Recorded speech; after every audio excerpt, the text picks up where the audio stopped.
नमस्कार विद्यार्थी मित्रांनो, मी सोमनाथ सदाशिव हिल्ला, उपशिक्षक जिल्हा परिषद प्राथमिक शाळा उपरी तालुका पंढरपूर.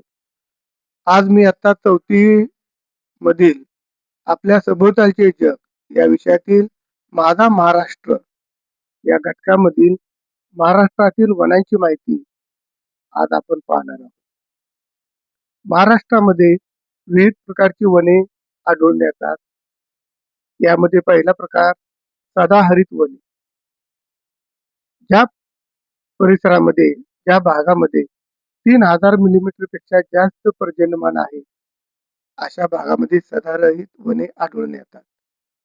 सह्याद्रीचा दक्षिण भाग या परिसरामध्ये सदाहरित वने आहेत.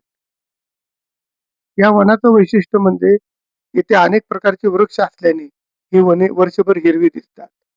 उदाहरणार्थ नागचंपा, जांभूळ, फणस, तेल्या ताड, वेत, बांबू इत्यादी प्रकारचे वृक्ष या सदाहरित वनामध्ये आढळून येतात.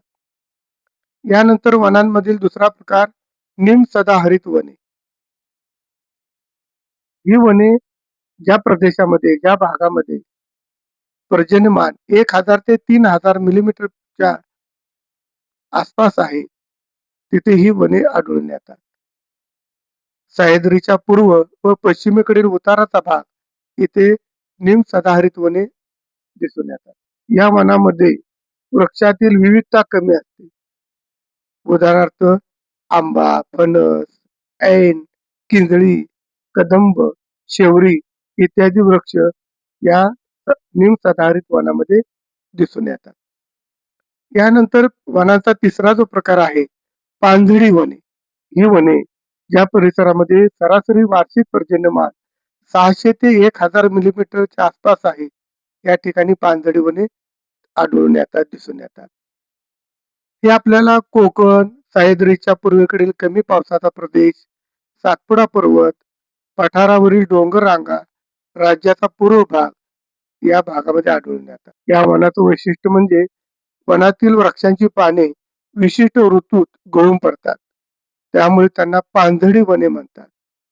उदाहरण सांगायचे झाले तर साग, हिरडा, वड, पळस, सालई, मोह इत्यादी वृक्ष या पानझडी वनामध्ये यांचा समावेश होतो. यानंतर चौथा वनाचा प्रकार झुडपी व काटेरी वने. ज्या प्रदेशामध्ये सरासरी वार्षिक पर्जन्यमान 600 मिलीमीटर पेक्षा कमी आहे अशा ठिकाणी ही वने आढळून येतात. पर्जन्यछायेचा प्रदेश ज्या भागामध्ये आहे आपण म्हणतो तिथे ही वने दिसून येतात. या वनातील वनस्पतीमधील पाण्याचे प्रमाण कमी होऊ नये यासाठी वनस्पतींची पाने लहान व काटेरी असतात. उदाहरण बाबूळ, बोर, निवडुंग, खैर ही या वृक्षांचा समावेश या झुडपी व काटेरी वनांमध्ये यांचा समावेश दिसून येतो. यानंतर पाचवा जो प्रकार आहे खारफुटीची वने. ही खारफुटीची वने समुद्र किनारी खाऱ्या पाण्यात असतात. किनारपट्टीवरील भरती मर्यादेपर्यंतचा प्रदेश खाडी प्रदेश येथे दिसून येतात. याची वैशिष्ट्य म्हणजे वने क्षारयुक्त मचूळ पाण्यात वाढतात. उदाहरण लाल खारफुटी, काळी खारफुटी अशी झाडे या वनात आढळतात. अशा पद्धतीने आज आपण महाराष्ट्रातील 5 वनांचे प्रकार, तिथील पर्जन्यमान, ती वने असणारा प्रदेश आणि त्या वनाच्या झाडाची वैशिष्ट्ये हे आज आपण पाहिलीत. धन्यवाद.